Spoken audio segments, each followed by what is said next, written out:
Mikkel, Pärtel, Lennart, Ralf, Robin.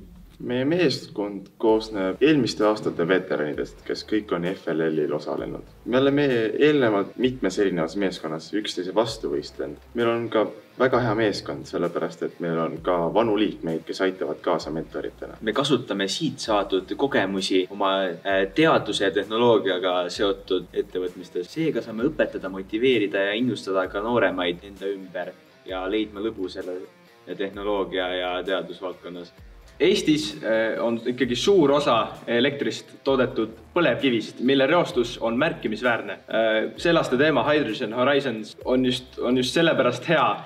See paneb meid uurima sügavamalt roheenergiat ja just siis vesinikku. STEM on meile väga oluline, kuna see moodustab tulevikutehnoloogia aluse, just nagu vundamendi. Iga aasta, kui me oleme osalenud, siis entusiasm ja põnevus selle võistluse jaoks on aina tõusnud ning meie uued tiimikaaslased on meie vanadest kogemustest inspireeritud. Ma arvan, et see on nende jaoks väga tähtis kogemus, sest see on esimene kord, kui nad saavad tõestada end sellisel suurel rahvusvahelisel robootikavõistlusel, panna ennast proovile ja proovida ehitada väga keerukas robot ja seda programmeerida. Ja ma arvan, et see on üleüldse väga ainulaadne kogemus.